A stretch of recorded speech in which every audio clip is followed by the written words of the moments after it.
The primary barriers that we face are internal. The human nature, the tendency of what we try to do is to look externally, to blame things. The process of blaming other things in general is a process of distracting us from the things we can actually change.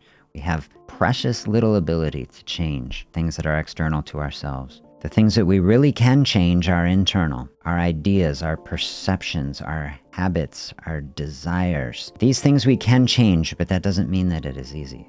Do you believe that that's true? I think a path of changing, a path of becoming new, a path of developing a different and healthier way of being in the world that is more in alignment with our values. When we ask the question, what do I really want? When we envision our future self that is healthier, stronger, more vibrant, more at peace, experiencing greater joy and contentment, most of what stands in the way of a beautiful vision like that are the internal barriers, the experiences that we've had, the trauma that we've experienced, the resentment and anger that we are hanging on to, the fear that we have of the unknown or of change. These are the barriers that we build internally to keep us from moving in that direction. Some center, where is it? In here, is afraid of it. Change. You see, it could be better, but could be worse. Don't want to take the gamble. Let's just keep things stable. This is the message that is often coming. Let's just preserve the status quo, then we won't risk failure. We won't risk making things worse. Maybe we've done that in the past. We've tried to move in a direction and it got worse. And we got the worst negative reinforcement. And you say, I'm just not going to do that again. I'm not even going to try to do it. Okay, what a huge barrier.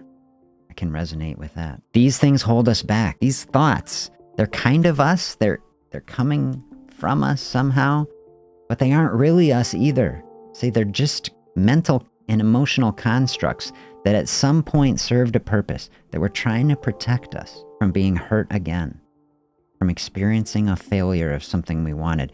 And so they got built up, they got solidified, maybe cemented in place. And now they are the barriers that are keeping us from moving down our health path.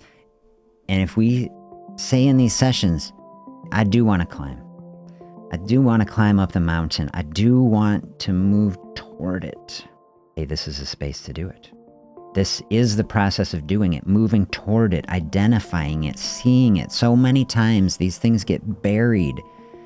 That is what drives the blaming of other things because that's shifting the perspective out. However this stuff works, the emotions, they don't even want to be seen. They just want to hide out in there.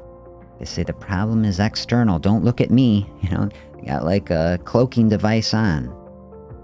Make us think that everything else is the problem. Make us feel bad if we even try to approach it. Because you try to say, like this is saying, nothing holding you back more than yourself. Then that flares up the ego. Tries to say, no, there's no problem here. Don't have to change, okay? But see, this is doing it. When we identify it, we say, I'm ready to go deep. I'm ready to change. We have to get to that root level. That's the difficulty. See, that's navigating all the barriers. Even to say that I'm open to doing it, what a huge barrier you've already accomplished. It's like you're getting right to the door.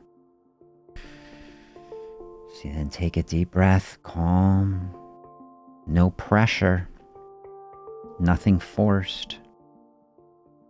This is the model that fasting is showing us. Openness, huge process, huge progress happening through openness.